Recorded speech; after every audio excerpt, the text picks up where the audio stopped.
this mean it's over? Does this mean he likes me? Are butterflies good? Am I ever gonna meet someone? I'm tired of swiping. Am I normal? Sometimes the light bulb moments are so simple. I needed him to slow down. You can keep waiting for the fairy tale, or you can get on board with the new rules of relationships. If you read my advice in the LA Times, then you know this ain't your mama's love advice. This is Dates and Mates with Damona Hoffman. Hello, hello, lovers, and welcome to another transformative episode of Dates and Mates. As we come to the end of the year, we naturally start to reflect on the year we had and what we want for our future. And I know for many of you, that is a relationship. But you could be wondering, so how does Damona get folks from where I am into a committed partnership? And how is coaching different from listening to this podcast or following me on Instagram or TikTok? Maybe you're wondering what dating coaching even is. Well, today's episode is a special one because you get a front row seat inside a real coaching session, but not a session with just anybody. A session with one of my prior clients who went through my group coaching program just 2 years ago. And not just any prior client, but a woman named Michelle, who was actually pregnant, becoming a solo mom by choice when she decided to take the course and to dive into dating differently. Maybe you've heard my success stories and it felt really far away for you. Well, today you'll witness firsthand how we go from confusion to clarity, from frustration to success in dating. And as we're coming to the end of the enrollment window for my 2024 VIP program, I want you to sit back and listen in and get ready for some real, raw, and actionable advice that could change your love life in this heartwarming conversation with Michelle. And maybe you can even start to visualize yourself sitting across from me too, transforming your love life one choice at a time, just like Michelle. And as always, please remember to listen with a kind ear. It takes so much bravery and vulnerability to share like this in such a public space. And we truly appreciate Michelle for sharing her relationship goals, her dreams, her fears, her expectations, and who she is with us today. Yes. So you did the Dating Accelerator in 2022. Yes. Right? 2 years ago. 2 years ago. Yes, fall of 2022. And I was in my first trimester of pregnancy because isn't that what everybody does who's single in their first trimester of pregnancy? You sign up for dating coaching. It was definitely a first for me. There was that show Pregnant and Dating, and I was like, that's not for real. How did they find people for that show? But once I got to know you and see you in the class, and I was like, actually, this is an awesome time to do the program. So tell me what you experienced when you did take the program. Well, first of all, I just have to say, I was a little bit hesitant. You know, I'm about to be a single parent. Money is tight, but I consider every penny I spent with you money well spent. I think that your work is a gift. I think you are a gift to the world. I really, really believe that. I've already seen so much improvement in my mindset of how I approach dating this time. I kind of am like on the side, like giving my friends little tips, like, oh, you should wear red in your first profile picture. And I think for me, what really made the class though was you and Yogi Marquise, like your warmth and your genuine care for the people in the class was palpable. And I think without that, I would have struggled, but you have that. And I can just tell that how much you really, really want people to find their person and how much you love what you do and you care about us. And not just, so I really want to start with sharing some appreciation to you and for making it accessible to folks like me. It means the world to me. So thank you. Thank you, Michelle. I received that. Like I'm almost getting a little emotional because that is where my heart is. My heart is in helping people to build the best life that they can. And sometimes that's with a partner, and sometimes it looks different Yeah. than we think when we start out that journey. But it really means a lot to hear that you had that transformational experience and that you've been able to continue to apply what you've learned, because that's the Yeah. thing, we all like take a lot of classes, like I have all these degrees, and it's like, how much of what I learned am I actually implementing on a daily basis? And that's part of my passion for this work, is that this is the kind of skill set that will impact everything else in your life, that you Yes. can use. If you improve your communication, you can use it with your child, you can use it with your parents, you can use it in your workplace. And so it's building the best version of yourself, not just for dating, but for life. So thank you for sharing that.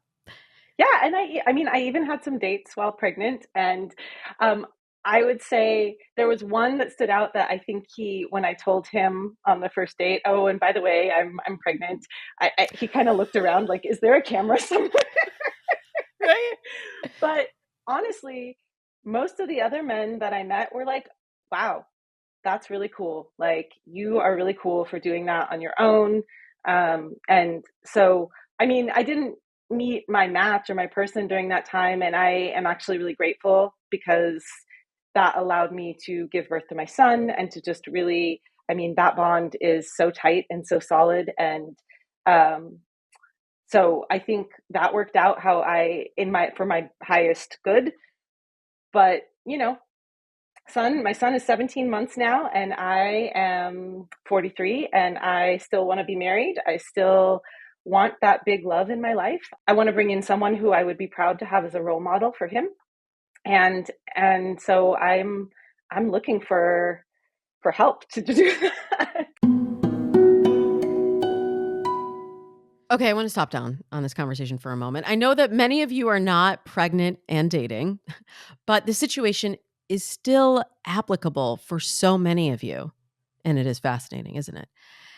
I just want to ask each and every one of you, before we move on, what is it that you are carrying into dating that you think might go against the grain, that might be a deal breaker for some people, that is so important to you that it takes precedence even over finding that relationship? And then I want to ask you, is there a way to do both? Is there a way to hold that which is sacred to you and also to invite in a relationship at the same time? We're going to do that today. Okay. That is what I want for you. Take me back through your journey.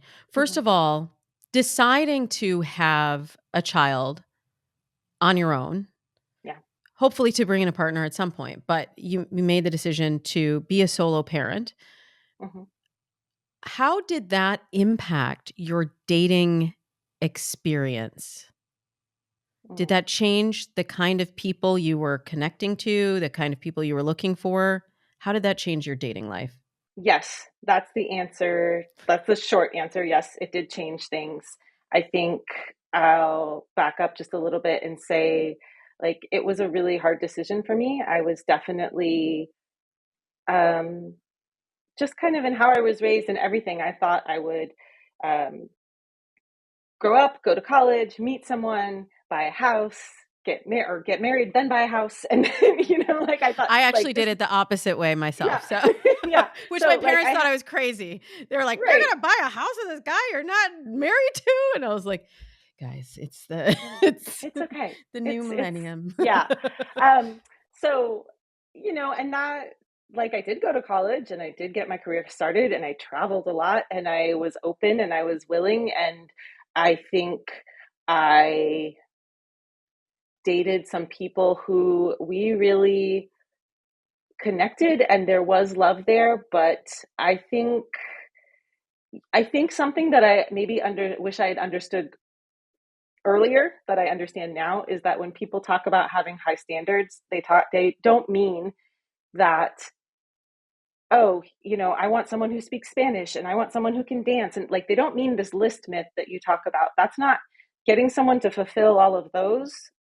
I've learned is not high standards. What you need to have high standards on is how they treat you. Right. And so I think, that's where I'm at right now. Like, if you're not available to date, that's cool. Like, if you want something different than a stable relationship and a family plan, that's cool. But where I'm at right now is I'm very ready. I'm very ready for this. And if you are too, cool, let's see if this will move forward. I want to dive a little deeper in there. Mm-hmm. The thing that shifted, Mm-hmm. complete the sentence, Michelle. The thing that shifted for me when I had a child, I became a solo parent, was my ability to trust myself and set clear boundaries. wow. That's really valuable. Yeah. Everybody go out and have a kid so you can learn the skills. No. I would also imagine, based on what you wrote in to me in your email when you requested this session, Mm-hmm. you also said that it took a little bit of that pressure off of the clock is ticking, where's my person, the dating anxiety that a lot of people feel. Oh, for sure. And, and I knew, like, okay, so first of all, I just got to pause and do my PSA, because if I could go back and talk to 35-year-old Michelle, she would not have listened to me, but I would tell her, freeze your eggs. Like, do it. Michelle Obama has said it. I've heard her say it. And this Michelle is saying it too. Like, and Damona Hoffman has said it on this podcast too. Exactly. If you can, if you can do it. And many available companies are understanding the importance of this too. So you might have benefits that can help, because I know it's expensive. It's an investment, but it's an investment in your future. After I made the decision to pursue being a mother on my own, like, that put my dating life on pause for a couple of years, because it wasn't easy. Like, I am lucky things turned out as they did, but I could have missed being a mom very easily. And it is by far the best decision I've made in my life. So if anyone out there listening has that even remotely on their life plan, freeze your eggs. And so but because I didn't, I was like 35 and dating, and I was going on these dates, and I just had this like kind of low level anxiety, which I knew was there, and I would try to make it go away. But like, how do you make something go away that's just there, or something like that? This low level anxiety of like, I need to know quick, is this my person? I don't have time for slow dating. I don't have time because I know that my biological clock is ticking, and I know that they get more time, and that is not fair, but that's the way the world is. And now I'm kind of like, well, I achieved that. I'm a mother. And so if the other person has kids, that's fine. If they don't have kids, but they're okay with that I have one, that's fine. Like, I'm a lot more relaxed, and then I have a lot more options available to me. Okay, another pause. A pregnant pause, perhaps. No, another pause here in my conversation with Michelle, because I want to bring this back to you, all of you listeners. And I want you to ask yourself, what freedom might you feel if you let go of societal expectations of yourself and what your dating journey should look like? What would that open up for you in your love life? Aha. I like that perspective. Options too. Because that's another thing that's important as you're going into the dating scene, is to have an expansive view. People are always like, what do you say in your profile to weed out the people who are wrong, and to make it clear what you're looking for. And I think we can't necessarily do that in the first interaction. It can't necessarily be said in a profile, but when we have options, you can bring in more matches and then go through that filtering process that I know you learned in the Dating Accelerator program. Mhm. You go through that filtering process to say, oh, this person doesn't align with my values. Oh, this person is not really available. Oh, this person isn't building the same life. And that puts you back in the driver's seat of your dating life instead of just being like, well, I'm just picking from among these scraps that are left, right? It's Right. much more an expansive way to look at it. So let's talk about what's happening now, Michelle. What's happening in your dating life? You have a 17-month-old child, Yes. and that's different, dating That's with a child. different. That is very different. It means thankfully, I have a mother who lives close by and is just, I mean, I couldn't do this without her. So but I do have to arrange childcare if I want to go on a date. Um, and this summer, that was kind of my focus. Like I work in education, so I had the summer to a little bit of extra time. And I went on a lot of dates this summer, and I would say I love the screening process. It's really helpful. Some people, when I say, can we do a phone call, they're just not into that and they unmatch me. And so I'm like, okay, cool. We Great. screened. Great. Problem um, solved. yeah. But Can then I I was, ask you a question yes. before we go forward? Yeah. Can you give me the specific language you use to get from you match and then you're in that I call it What the do I texting say? trap? I say, well, I don't, I try not to let it go on too long. So like 3 or 4, maybe 5 texts back and forth, at most like a day or two. And then I just kind of say, hey, I'm wondering if you'd be interested in a phone chat. I've learned to front load this piece. I say I don't give out my phone number until the first date, but I find that the app's functions work really well, so we're fine there. How's this day and this time work for you? I just keep it simple. I just say that. Well, you say it's simple, but you did a lot of things right in that.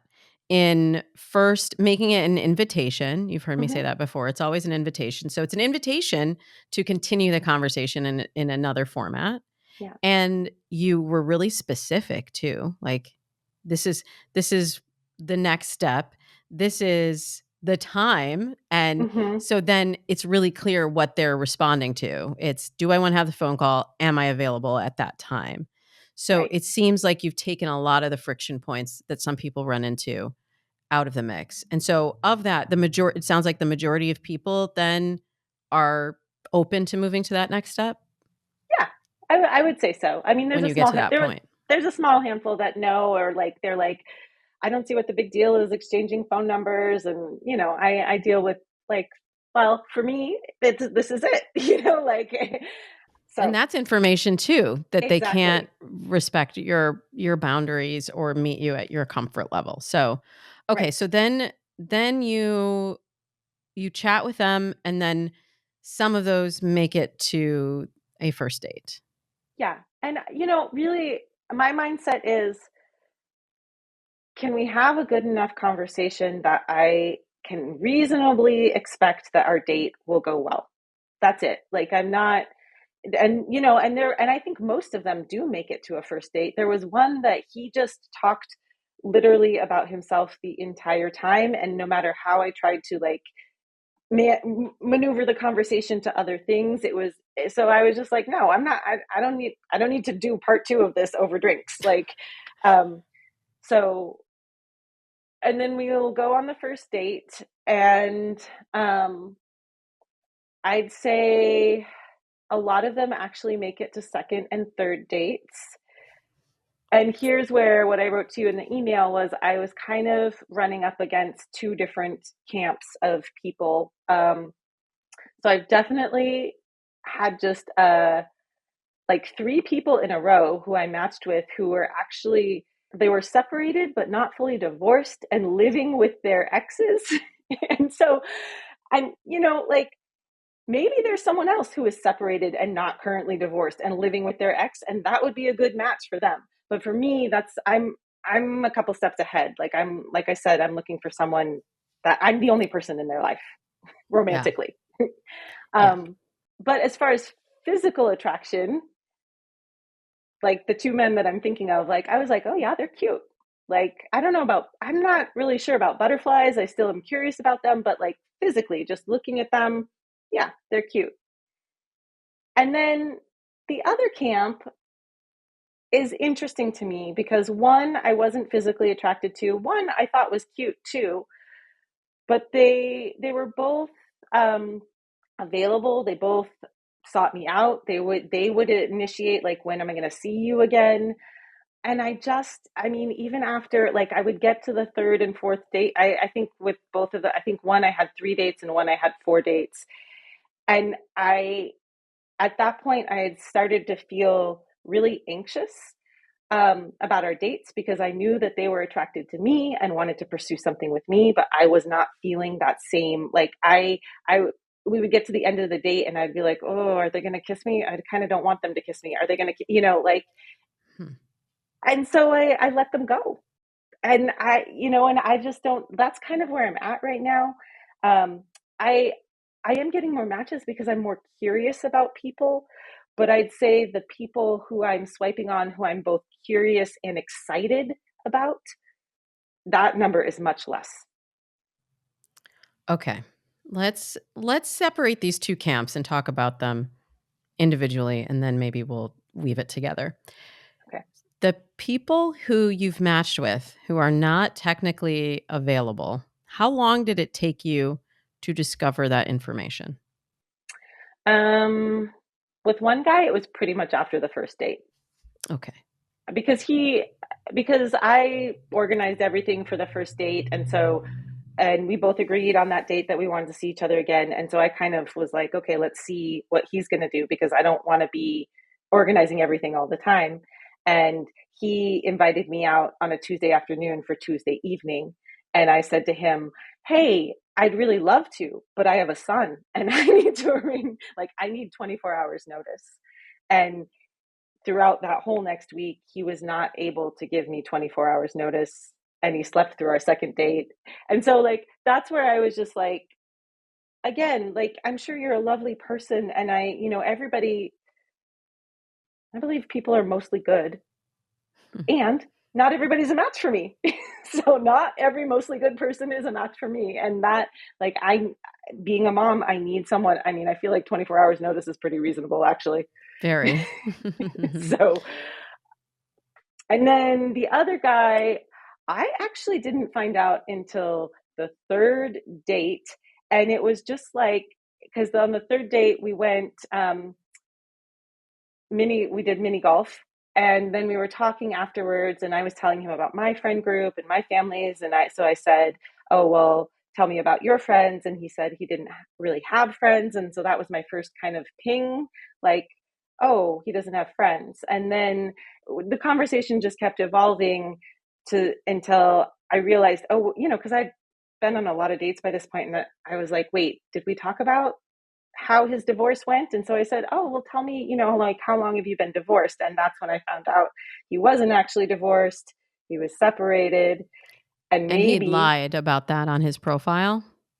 Or he it was one of those lies by omission, but he I did see. both of these guys also used aliases on their profile. And, they're both, one is Asian American, one is Latino American. And so I told them, I was like, look, I know that there's racism in dating. I get that. And also, I don't know what you have to say about this, but what I told them was like, if you are going to use an alias, then you should let me know on the first date or on the first text. Like, I shouldn't go 3 dates calling you Steve only Oh to my find gosh. out Oh my that's not gosh. your real name. No, you're right. You should. No, that is highly problematic. And to me, I feel like you just scratched the surface of what the real story was. And it's a good thing you got out when you did, because I think there's probably more underneath that needs to be uncovered, that will be uncovered Yeah, later. that's Right. his work and his thing to do. Yeah. And, I don't need to be involved in that. So it's like, I feel like I'm really good now at saying no when it's at seeing those signs and being like, thank you, but no, thank you. I think a younger me would have looked at that pretty face and said, oh, well, but maybe I can make myself fit to this situation. But I'm good at the no. The yes. Like, how do I get to a yes?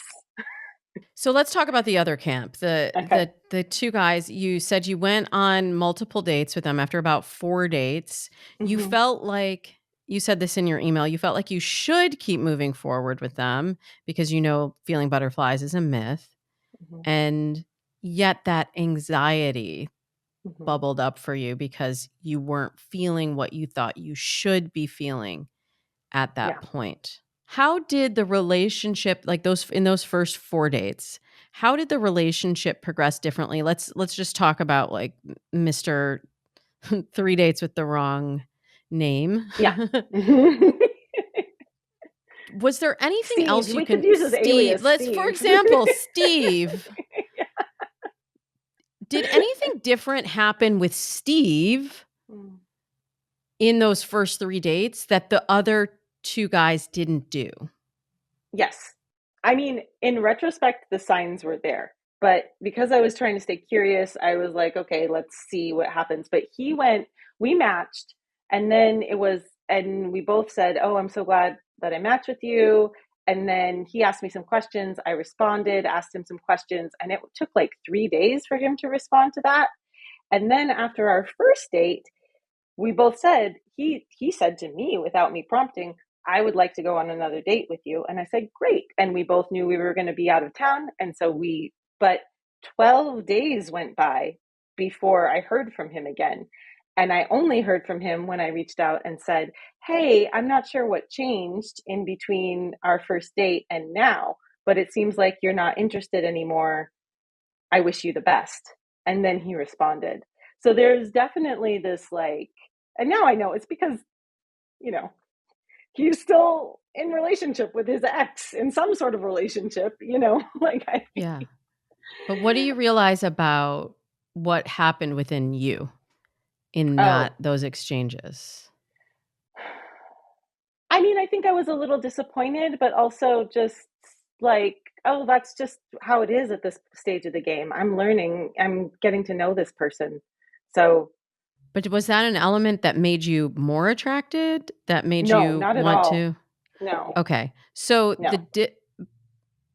what I'm trying to get at is what was different in those 3 dates aside from like, okay, we've established Steve or Mm-hmm. whatever his name Yeah, is physically attractive.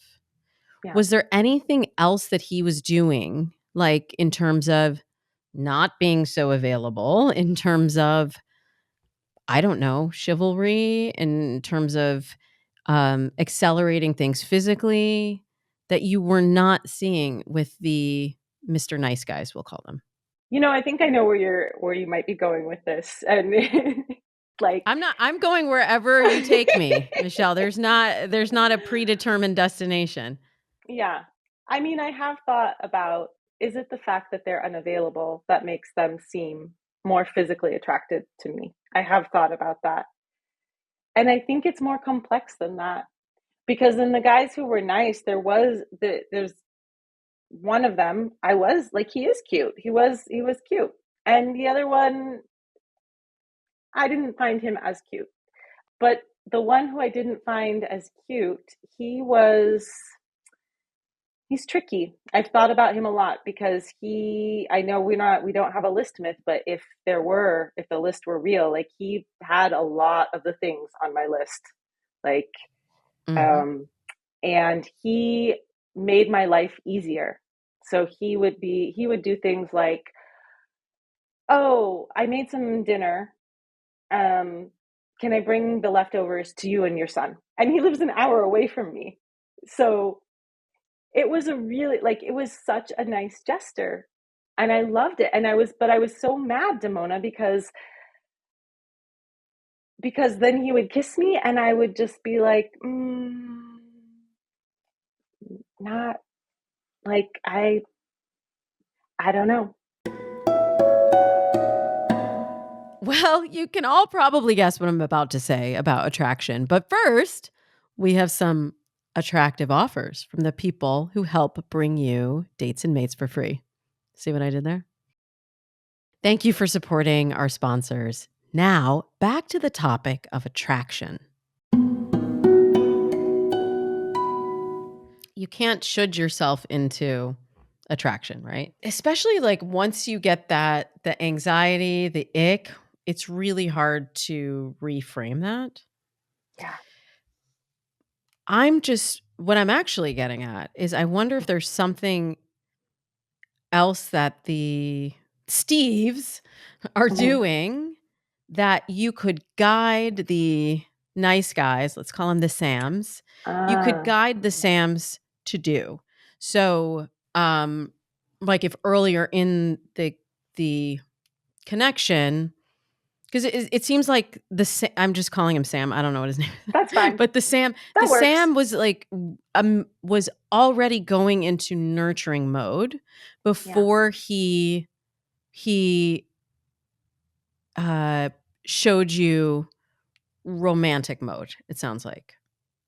Yeah. And this is great. Like, okay, sometimes the light bulb moments are so simple, but this is what it's making me think. I needed him to slow down. Like, because Sam, told me, you're dating a man who blah, blah, blah, blah, blah. And we had been on 2 dates. And I was, in his world, he told me, I think like 4, maybe 5 long-term relationships. And that's very different from me. Like I've I've had 4 or 5 boyfriends, long-term ish relationships, but I've spent a lot of my adult life dating. And so I think I just needed him to slow down. And is that something that you ever articulated to him? No, Because you weren't aware of it at the time, or because you couldn't find the right way to say it? because I felt like the problem is I'm not physically attracted to you, and I can't say that to someone. And maybe I can in a nice way. I don't know. What I said was, which was also a truth. Well, side note, I was also ending a situationship while Sam was coming onto the picture. So what I told him when I ended it was in part true of like, I have some stuff that I need to deal with. Thank you. I've had a really good time with you, but I think we need to leave it here. Um, I kind of left the door open for, because he was actually introduced to me through a mutual friend, and so I said, if you want to invite me and mutual friends out to your place sometime, I would love to see that. But he didn't. He was very gracious. He said, no worries, Michelle. I had a great time. Thank you. And that was it. I didn't tell him maybe we need to slow down a little bit, because I didn't think at the time that maybe that would have helped. Yeah, I think that's what I'm hearing. I like the realization of the pacing of the relationship Mm-hmm. and finding your voice when you're feeling that the momentum is taking you faster than you want to go. Or like really it's to me it's not even just the slow down speed of the relationship, it's um the intensity of the emotion and sort of the phase of the relationship that Mm-hmm. he was shifting without your consent in a way, right? Hmm. You weren't you weren't not at the place where it was like, and now we're dating and now we're headed towards a long-term relationship. But he sort of changed the script on you without you having any say in the way the story was playing out. And I'm not sure it's just about slowing down as it is about this attraction piece. Hmm. And I don't really recommend telling someone I'm just not attracted to you. As you know, I'm all about dating with empathy. So I don't Yeah. think that that's something that can usually be said with compassion. But you can say, I just don't feel the same connection that you're feeling. I don't feel like this is progressing in the Yeah. way that, that I hoped it would. And I I just really want to figure out what is that attraction piece, because it sounds like, look, you're doing all the things, right? You're you're on the apps, you're meeting people through your connector circle. I know you're doing the 3 C's in your dating profile. I see you wearing a beautiful pink dress, and you're preparing yourself for the dates to set yourself up for success. You're moving from the texting trap onto the dates quickly, but not too quickly. You're doing all the things. And part of this process is just finding that person that aligns with your values and that you have attraction for. And the 3 date rule, that it is Mhm. really around that point of the third date that you start to feel like, well, if I'm not thinking, what would it be like to kiss this person? Or if I'm like, ew, I don't want to be kissing this person, that is your answer. Yeah. And if you don't listen to that or try to push through that, you're going to end up probably resenting them or me or the process later, right? So there are things that we can do to sort of test the attraction, to Hmm. set ourselves up for success in those first few dates, but it's also either going to be there or not. And like when I say I don't believe in chasing chemistry, it's not saying that I don't believe you should feel attraction. Hmm. The attraction is a really important element, but I find that the attraction should build. Yeah. And if it's not building, or if it's actually decreasing, then that is your answer. That is a sign that this is a thank and release situation, which you did, Okay. which you did. Well, honestly, that's a relief to hear, because I think a belief that I'm working to undo, that I used to have, that I cognitively know is not true, but I'm working to like also embody a new belief, is that it's my fault, that I'm 43 and single, and it's my fault. And I can say that and know, like, okay, no, that's not true. But then when these situations happen, I think, oh, what if I had done it this way or that way? Or maybe I should have just stuck it out a little bit longer. Um, so it's a relief to hear you say those words. Michelle, where does it come from, that phrase, that it's your fault? I love my mother so much, but God bless her. She was raised in a generation and of a time, and she just Yeah. can't help herself but makes everything her fault. Like, Hmm. and so, I'm working on that. I'm working to undo that. I inherited so many beautiful, wonderful things from my mother, and one of the things and this will happen with my son too, is that they inherit the helpful and the not so helpful traits. Yeah. Yeah. Um, Thank you but for, to take the blame acknowledging away that. from my mother and take responsibility for myself, I think not being able to fully trust myself is where that comes from. Because when I trust myself, I'm clear. It's like, no, this is no. Like, you got stuff that I don't want. Thank you, no, thank you. It's like you a know, garage sale. It's like yeah, it's someone else's treasure. yeah, It's not but mine though. It's not you mine. know, and Yeah. I think what I'm hearing is I just have to keep going through the process until I find the person who has the stuff that I want, and I Yeah. have the stuff that they want. Yeah. But it's really necessary also to examine that phrase that you just said, that Hmm. it's my fault.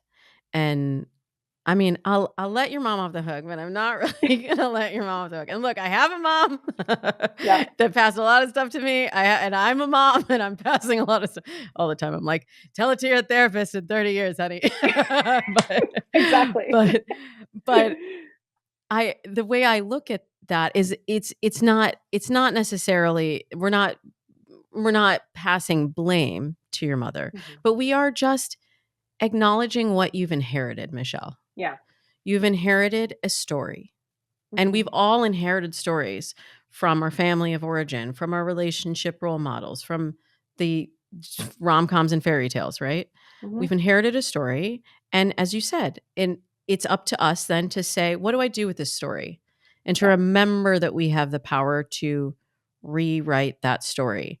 And so for the mantra, I know since you did the dating accelerator, you know about these dating samskaras and the mantras that we say to ourselves, like even just that little bit of a remnant of it's your fault. It's your fault. If we can place that outside of you and say, that is a story. It is not your story. It's not yours to carry any longer. The new story you're writing for yourself is, I am trusting myself. Yeah. I am attracting in the people who are in alignment for my values and who are building the life that I want to build with my son. And every time that little voice, and it's going to still be there. One session is not going to turn that voice off. It's still going to be there, but just the work for you, Michelle, is, and every time that voice comes up that tells you that it's your fault, you have to meet them with no, this is the story now. Right? Yeah. And catch yourself, because I bet it's coming up more than you even realize in just how you evaluate dates, how you're showing up on dates.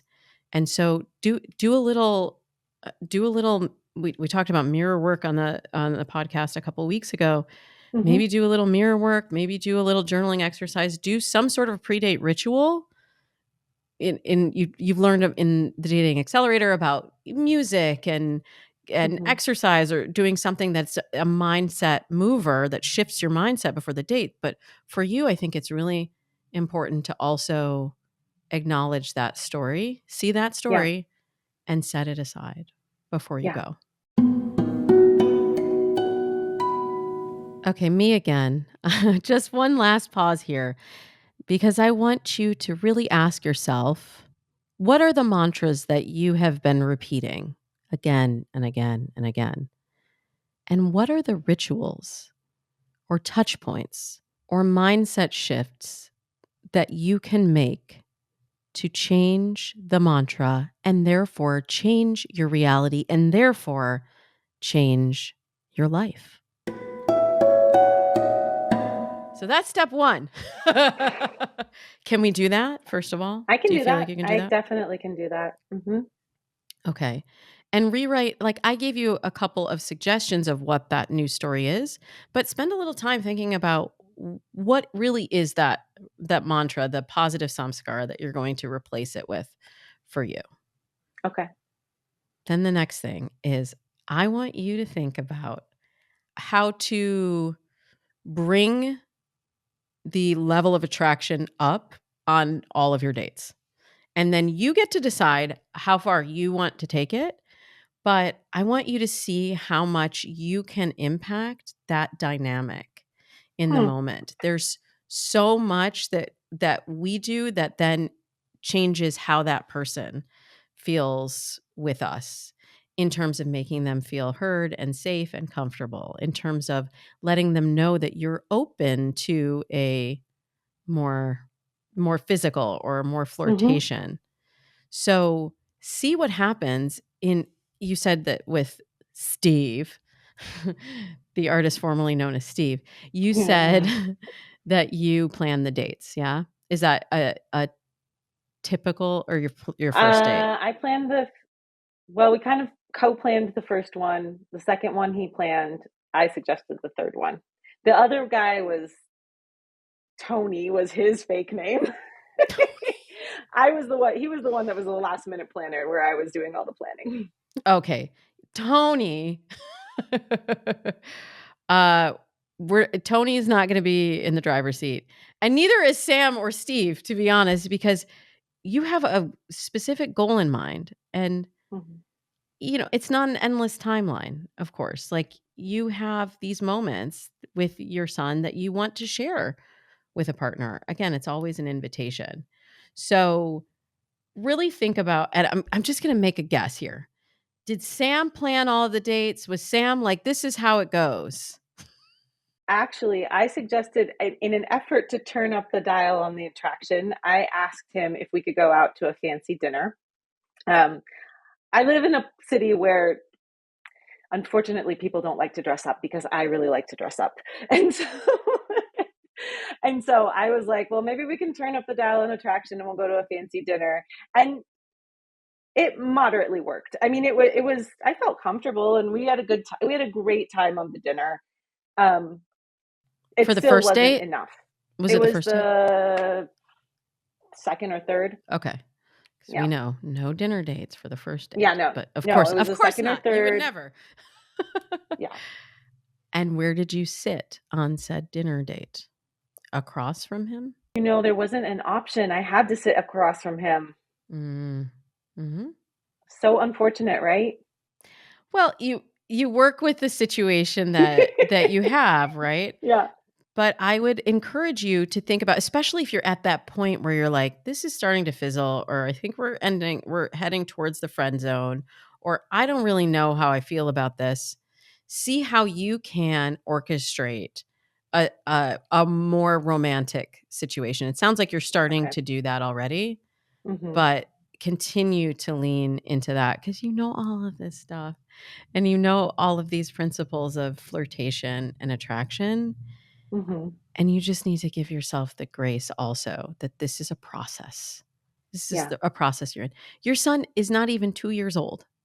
And there's also like, as a mom of two, I know that there's like a whole hormonal shift situation that happens. There's adjusting to your schedule not being your own. You're now, instead of being able to make dating your a top priority and let that lead your schedule for the week, you are having to fit in dating into your schedule, Mm-hmm. right? And make Yeah. time for that. Mm-hmm. So give yourself the grace that this is a process and that there's no rush to the finish line, but you're doing all the things and trusting yourself. You have all the answers already. Yeah.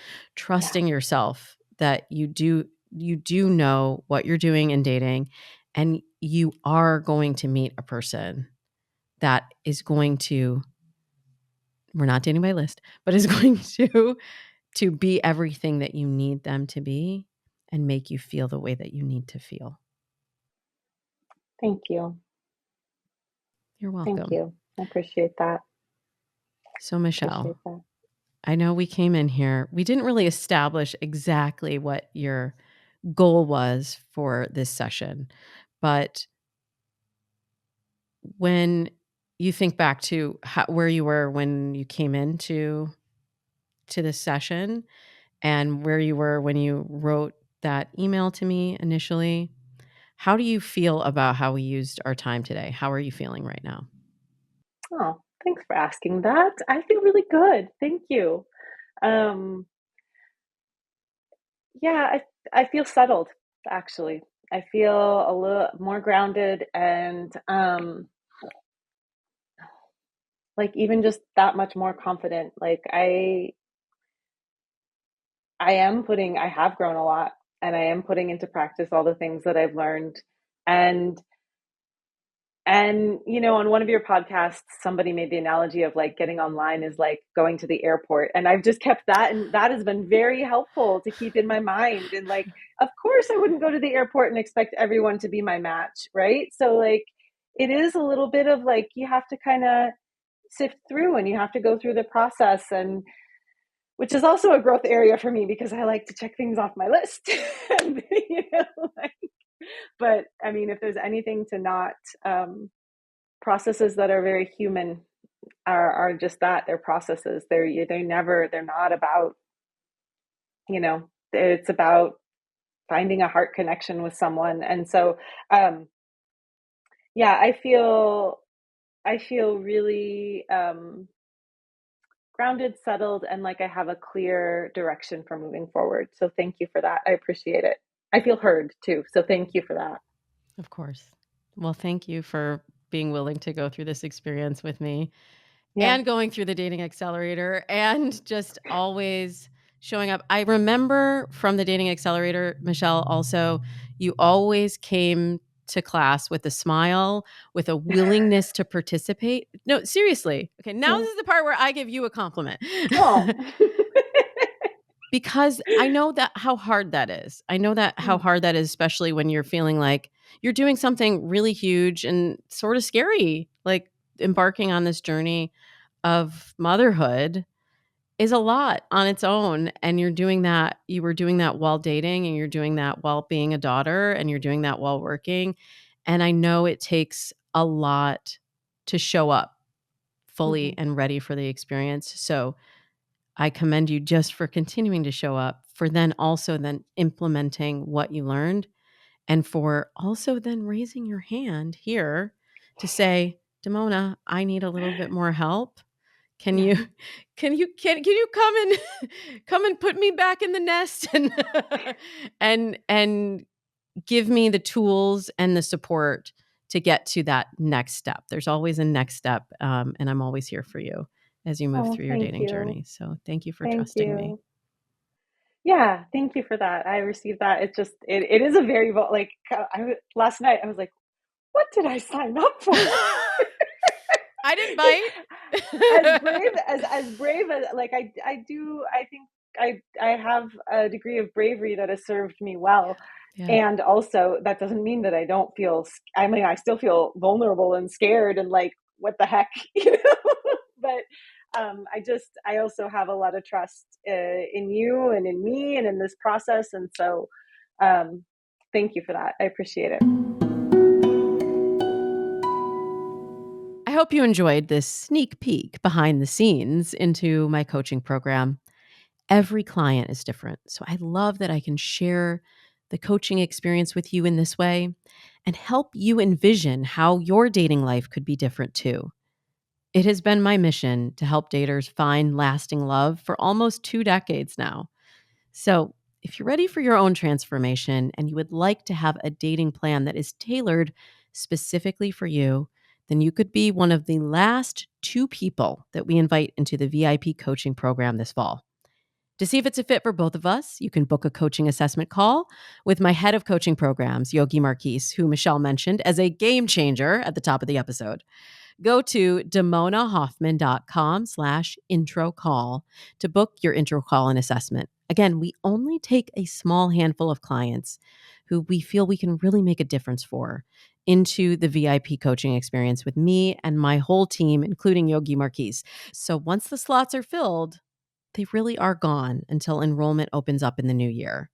So if you don't want to wait until 2025, grab your chance to be one of the last 2 clients this year at damonahoffman.com/intro call. Then be sure to stay tuned for my upcoming winter programs this January and check out the online offerings like the Dating Accelerator Self-Led course and the Meditation Collection at damonahoffman.com. And if you have feedback or questions for a future episode, hit me up on Instagram, Facebook, X, or TikTok at Damona Hoffman.